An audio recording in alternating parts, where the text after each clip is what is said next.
strange these days, and if you like me... Okay. You know, games coverage has been getting a bit strange these days, and if you like me have been wondering why... Green Giant, thanks for the 5 subs, man. Thank you very much. we might be a bit closer to the answer. Okay. Hey everyone, and welcome back to another deep dive. Here's why I think, alright, I'm gonna just pause here. I'm gonna just get my idea out of the way right before Bellior says anything. One of the big reasons why I think media coverage is out of, it's out of sync and it's out of touch with the audience. Here's why, is because the articles that are like gamers are dead and video games actually do cause mass shootings and stuff, they get everybody to click on them. And this is a for-profit fucking company and they want those clicks for ad revenue.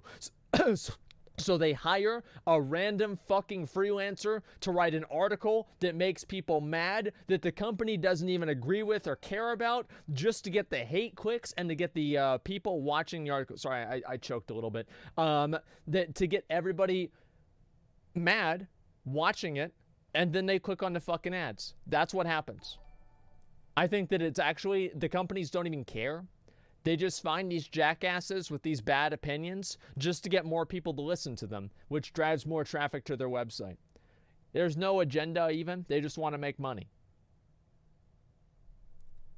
I can't quite believe it. We're going to talk about Call of Duty, but this time it's not going to be about microtransactions. What? No, we instead have something Then what's there to talk interesting. A controversy that's been ongoing since the game's reveal a few months ago. So, Call of Duty Modern Warfare was unveiled as a franchise reboot, one that would refocus the game on reboot. I would have never expected that. The reaction to this was absolutely fascinating, both in terms of the legitimate criticisms presented, but also in some of the bad faith or bizarre ones that seemingly conveniently forgot the groundbreaking work done by Call of Duty 4, a game that was intensely political throughout, with quite a strong anti-intervention message woven throughout its narrative. More importantly, this is something that highlights to me how media is a bit different these days, and how the role of games journalism is shifting over time, now that we are in a world where companies are prioritizing direct-to-consumer communications, something that might actually be changing the way in which articles are written. But of course, what's most important today is that these events allow us to discuss ideas, and that's what's most important of all. First, though, changes have been made on this site that heavily decrease recommendations of content like this. It now seems to heavily favor likes, subscriptions, and ring the bell, as evidenced by the new analytics they have provided creators give it a like. So, if you would like to stay updated, support what we're doing, do the right thing. Subscribe and ring that bell. It does seem like our content will be on your recommended feed a lot less moving forward. So you see that percentage? Let's see if we can increase it. Call of Duty Modern controversy. Here's a quote. Should this particular game, Call of Duty Modern Warfare, be made? I think that if they make a game about war political, that's okay. Almost all wars are fundamentally political. Like that's okay, right? The issue now is that it's very hard to discern whenever people are using a different event to promote an agenda or whether it's an artistic choice. And I think that's really the main concern that people have, is that they don't want to have people go in and try to insert an agenda, but at a certain point, an agenda can be okay. So I think it's just distrust of the developers acting ethically and acting in good faith. I think that's really what it is more than anything. Not even the ideas being talked about in the games. It's more just distrust. Glimpse I've seen of it so far tells me no. That is the opening quote from VentureBeat's Modern Warfare Impressions piece. This article goes on to talk about the author being uncomfortable, bringing up no Russian. The article talks about the developer's wish to create a gritty, authentic game with a complex world that mirrors our own, with events that are ripped straight from the headlines, that shines a light on the nature of modern war. And after posting those quotes from the developer, it moves on to the author's opinion, specifically of a mission where SAS soldiers are clearing a building that contains both civilians and enemy combatants. And the article's take, well, here it is. But this should not be part of a modern video game, in my opinion, given the thin line between civilians and warriors, and given the impressions it creates in our world, which is driven by social media, sound, and video bites. It looks so much like you are killing civilians, and if you make a mistake, you are. It then goes on to say that it's profoundly disturbing and, quote, unjustifiable. The author's thesis is one of choice, whether given the choice of making this game or not, if the developer should, saying that the game will give fuel to those who hate, suspecting that the sheer horror of what's depicted on screen will outshine the message behind it. Of course, aren't these the same people that are probably tweeting right now about how video games don't cause violence? Does anybody else see the irony in this? Like, they're the same people that are doing this, and then now, I mean, really, like, come on, it's ridiculous. Of course, this is all written without context of the full game, which the author does acknowledge, saying that the game preview does require trust in the developer, but also saying that Infinity Ward cannot be trusted given their past, which is somewhat of an interesting statement. No Russian was a bit on the nose, but hey, Call of Duty 4 Modern Warfare. That is a game that started off in a very contemporary way with its execution scene. It then called into question the depersonalized nature of killing from a distance. Much of its narrative was about a botched US invasion of a Middle Eastern country. Thank you. Just look at the contrast between the training in the SAS kill house and then the silenced executions of the first mission, something which was very much done on purpose to highlight the player's actions. Now sure, the later entries to the series, well, somewhat turned on the grounded message of Call of Duty 4, but I think we cannot forget that this is familiar subject matter for the series. Well, yeah. And you know, I do think this it has been forever. Article brings up some interesting points that are worthy of discussion, but its hyper-focus on how they could make big mistakes with this game, I think it's a bit much. It does seem a bit desperate. Overall, I do disagree, of course. I don't think that gaming should, you know, opt out of covering a story because of its medium. Just look at the last scene with Nolan North's character in The Last of Us. What's this? It is a hard topic for any piece of media to cover, but Naughty Dog's execution proves that gaming can handle complex topics like that. Just because it could go wrong doesn't mean that we shouldn't try. It doesn't mean we should preemptively limit the artistic boundaries of the medium. Now moving on, people just don't want to be confronted with ideas they don't like. That's really all it comes down to. They see a video game that does something that makes them uncomfortable, they want to remove it so nobody else can deal with it either. That's really the main issue, right? Is that you have people that become uncomfortable because of a certain issue or a certain event or a certain thing in a game, and not only do they not take part in it themselves, that's fine, but the issue is that then they go and they say, well, nobody else should take part in this either. I think that's really the main problem. There are plenty of things in games that I don't like, and like, you know, parts about games, whatever, but whenever you actually go farther than that and you say that nobody else should be able to like this either or do this either, that's whenever it becomes a problem in my mind. This article isn't really the lens through which fans of the series will have perceived the reveal. Given the nature of the game, fans of the series will go in wanting a contemporary take on modern war that tempers its bombast with grit. Those who enjoyed the narrative of the original Call of Duty 4, well, they will have no doubt also enjoyed films like Hurt Locker and Zero Dark 30. So given it being a return to modern warfare, given that being the name, combined with what the developers have said, I think they no doubt will take Infinity Ward at their word, that they earnestly want to create a gripping piece of art that has something to say. And this brings me on to the most recent controversy, the thing that spurred on this video, that of the white phosphorus. A horrific weapon indeed in the real world, especially as my dad told me about this. The Line, a game that is a tremendous narrative achievement, one that is worth playing. The reveal of white phosphorus being a multiplayer kill streak somewhat blew up, but from what I can tell, only in select parts of the internet, and very much not core Call of Duty players. It seemed to kick off from a... Well, that's right, because usually the people that are playing the game are okay with what the game is doing. The problem is you have people that are outside of the community, outside of the people that are actually invested and play the game, come into the community and insert themselves into a community that they don't belong in, and then they try to change the community that they don't belong in. That's why people get mad. That's why they say, oh, gamers are defensive or gamers don't like whatever. It's because they're literally sitting there playing their fucking game. Everything is fine. Then some other person comes in and says, no, you're doing it wrong. Now everything has to go the way that I want it to go. That's the fucking problem. Like, it's not even like, if you don't like it, just don't fucking play it. Like, it's not a big deal. There's a million games out there. Of tweets, some small, others a little larger, like a Eurogamer Reporters one that drew that Spec Ops: The Line comparison. And like with the initial game reveal, we've seen a divergence of interest with the coverage. The media are more hyping up the white phosphorus controversy angle, but those who are just interested in the game are just seeing it as another mechanic in Modern Warfare's multiplayer mode.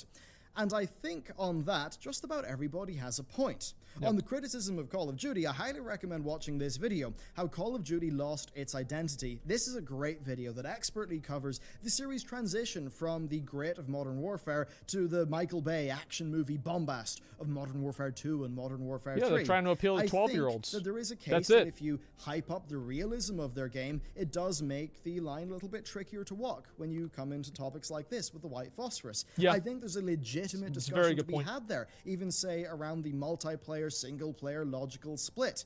But here's the thing. I know that if I'm playing this game in single player, I'm going in looking specifically for what I loved about Call of Duty 4 all of those years ago. But I also know that if I'm playing this in multiplayer, I'm looking for a competitive shooter with good gameplay mechanics. Yeah, nobody cares about the politics. I think the vast majority of gamers who are going to be playing this game, they've got zero problem understanding the difference between those two modes. And they will be going into each, like me, for a totally different reason. It's almost reminding me of how way back in the day, Call of Duty games used to ship with a different EXE for the single player and the multiplayer.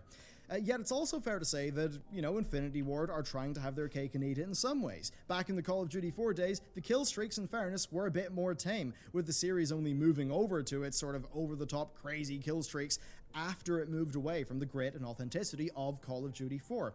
Now, Infinity Ward have responded here. They said, hey, guys, I know you're angry about the white phosphorus, but we had nukes in our previous games, and in the case of the white phosphorus, they said that there's no unique animations in multiplayer, that they're not overplaying the horrors in multiplayer, and that it's not an over-the-top thing. They said that they do view single-player and multiplayer as being quite distinct. Overall, I think that is a perspective. This entire I feel like this entire thing's fucking stupid. Like, if you, I mean... Am I the only person that thinks this entire thing is just so pointless? Like, I'm just... It's so pointless. I mean, why does this even matter? I mean... I'm sorry, I don't understand. I'm missing something, maybe, but it's like, yeah, video games glorify violence. I mean, yeah, sure, in a way. It is what it is, though. I mean, like, I can't imagine people thinking this is real life. It's crazy, man. It's free content for everyone. Hey, by the way, Twitch Prime.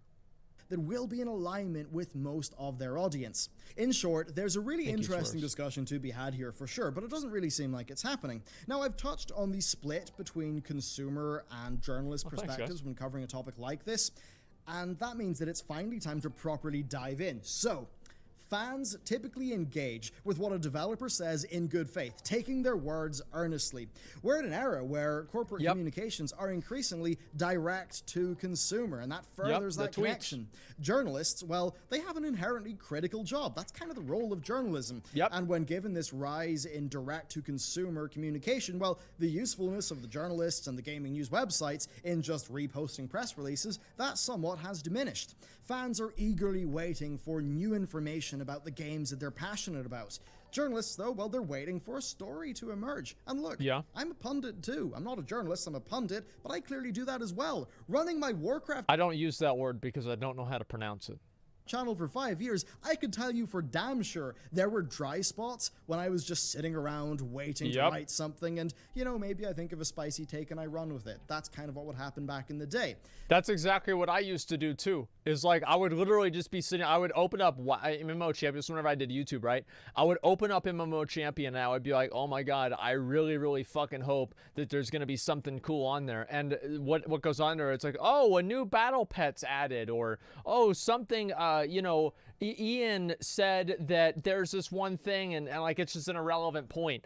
And it's like, that was the issue, right? It's like gaming journalists have the same problem, is they're just waiting for news to happen. And so what they do, this is smart, this is what I did too, is instead of waiting for the news to happen, you create the news. You create these bullshit agendas. You create these massive big issues out of thin air that get everybody invested and involved in them. And this is completely all you. Like, you've done this entire thing. You're the architect of this massive time-wasting thought experiment that it will have no impact on anybody or anything after it's done. And you just do it. There you go. You know, why, you know, make some video that's really controversial, like my guide on ninja looting. I still get people mad about that. It's been 5 years and they're still mad about that. They're like, I can't believe anyone would fucking do this. Can you believe that somebody would have the audacity to ninja loot an item in World of Warcraft? I can't fucking believe it. Who would support a person like that? And it's just like, give me a fucking break. The issue also, I think this is a big problem that people have, is that there's like not this disbelief. Like they play Call of Duty, they play WoW, and they're like, this is real life. No, it's not. It's a fucking game. It is a fucking game. Like, if you steal items in a game, it's a game. Can you be an asshole in the game? Yeah, you can. But there are plenty of people. Here's an example.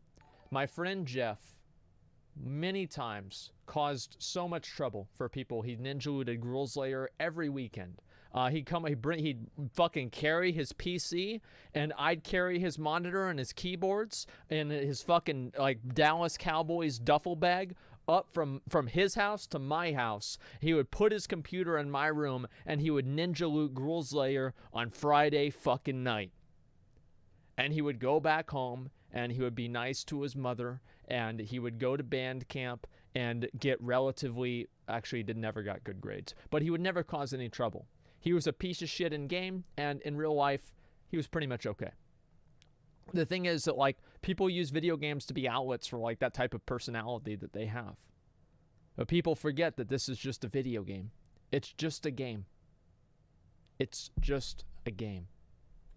Now, was I doing that in bad faith? No, it was stuff that I found interesting, but it undoubtedly is a different perspective from which the players of World of Warcraft were tackling that game. And I think that means we've got to ask ourselves, is this type of thing done in bad faith? You're right. No, you're right. Jeff did end up in jail. You're right. But that's after he quit WoW. If he was playing WoW, he would have never been in jail. Because if he was playing WoW, he would have never had his girlfriend, who he would have never married, because it would have never happened. No, really, I mean, like, WoW kept him out of jail. If you think about that, no, because it was just a causation. It would have never fucking happened. He would have never gone to jail if he had played WoW. I think sometimes, yes, it is, but other times it's not. No doubt many articles Keeping are kids just there off to the cause street. a bit of outrage. After all, outrage, time and time again, has been proven to be the most shareable emotion, and that's something that does explain a lot of modern media. Though it's fair to say that often there's plenty of things to criticize that are worthy of criticism. Thank you very much for the 10,000 bits, dude. And thank while you so this, much, no man. doubt, sometimes will happen in bad faith, Thank you, I dude. do also think that it's that difference in perspective that kind of leads to this. Gamers just want more info about the game that they love, and they take the game developers in good faith, and, you know, like they're being earnest. Journalists, though, well, often they're going to be mining an information dump for a story to report on. And these differing lenses are going to lead to both groups seeing things differently. Indeed, they are different groups with different priorities, and that's going to often exacerbate any differences in perspective that they do have. Perhaps it is the case that in a world where companies are talking directly to their customers, journalists have somewhat been pushed out a little bit. They're no longer the filter through which... Good. We don't need professional critics all the time to go around and tell us what's politically incorrect in video games. Like, just become a streamer like everybody else and play the games and comment on them offhand, and that's going to be enough. We don't need these thought leaders of people that play the game for 20 hours and want to have a complete fucking decision on everything about it and want the game canceled. We all get information, and maybe that leads to them having to try a bit harder, maybe doing the spicier takes.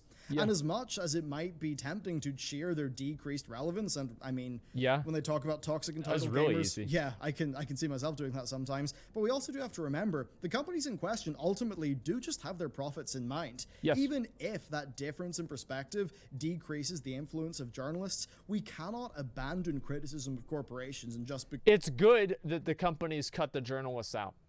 It's good, because that way you get the information straight from the source, and the journalists don't have any power over the corporations. There's no special interests occurring. You just communicate directly with the company. They tell you what's going on, and there's no other kind of bullshit. Become compliant fans. It's very important to always be clear about that. After all, we are talking about the very same corporation in this case that's stuffing their games full of microtransactions. I mean, just look at Call of Duty Black Ops 4. So, now that we've sort of explored these topics, where does it leave us? Well, I'm personally really interested in the narrative ground that Call of Duty Modern Warfare covers. If they can return the franchise to its roots with more, a more grounded adult story, I am going to be in. That will be a win for games as art if they can do it well. I mean, sure, they might mess it up, but assuming they're trying it earnestly with good intentions, I think it's fine. I think it's a good thing to do. I think that the journalists who've been critical of it often do bring up interesting points, such as the validity of the single-player, multiplayer logical split and the interplay between a strive for authenticity and, well, the bombast of game mechanics. I think that's all really interesting stuff. I'll agree with that. But it can be communicated in a more open fashion. Personally, I kind of dislike this trend in single perspective opinion pieces that we're seeing. I think it's totally fine to talk about these topics, but I think if you want a better hit rate with your intended audience, I think you've got to make your audience's perspective feel valid and welcomed. I think you've really got to think from your audience's perspective and respect them as people. I think that's how you open a genuine discussion, instead of making your audience feel like they're being talked down to by somebody who wants to just burst in and change their games. And really, when it comes to communications, I think that is the cell phone. I think that is the backfiring thing that is often being done in modern times. So there you go. That is my thoughts on, yes, the Call of Duty thing, but also the broader games coverage topic. I would love to hear what your thoughts are, though, so please let me know down below. And as I said at the top of this video, yeah, I'm going to have to shill a little bit harder for the subscriptions and the bell rings. YouTube did change some of their algorithm stuff, and it seems like it's hitting us a little bit. There it is. It has hit others harder, but yeah, it still is a little bit of a bummer. Anyway, thank you very much for watching this. I really appreciate your support, and with that, I will see you next time. Let me scroll down and see what the comments are here. It should be disturbing. It's war. I wouldn't really trust an article by a guy who can't even beat the tutorial of Cuphead. Yeah? That seems like, seems like a problem. It's like, for example, I never beat the tutorial of Metro Access or Exodus or whatever the fuck it is. I don't have an opinion on the game because I didn't play it. I thought it sucked, but I'd never be like, oh yeah, this is what I should believe. Imagine not being able to beat a tutorial. And like the thing is, the tutorial's fucking easy. I remember playing Cuphead. Like, to be honest, like platformers are the only game genre that I'm even remotely good at. All of the other games I've been shitty at. I grew up playing Super Nintendo, so yeah. Frankly speaking, Dean Takanishi is bad at his job. He's not only a bad gamer, as is evidenced by his amazing Cuphead video of infamy, but he's also bad at reporting on games. It's amazing he even has a job in the industry for as long as he has, being as ill-suited for it. Takashi's understanding of gaming and the culture thereof is remedial at best. Take anything and everything he says with a metric ton of salt, or better yet, just ignore it wholesale. He's the worst gaming journalist you've ever heard of. But you've heard of him. Sometimes being such a big, dumb fucking idiot that's just an obnoxious goddamn piece of shit is actually really, really useful, because everybody's going to be talking about you. People are going to be thinking about you. They're referencing this guy's videos. I kind of want to watch I want to watch this video with Cuphead. I want to see what's going on here. Like, now we're thinking about him. Now we're talking about him. And it's going on. Does anyone even still read these websites anyways? That's the thing, is like, who reads gaming websites nowadays? Like, I don't know. I feel like this is like, what is it, 2010? Like, what the fuck is going on? Who reads these? I don't know. I don't understand it. Most of the outrage is done to generate clicks and views, not actually deliver the news. Oh,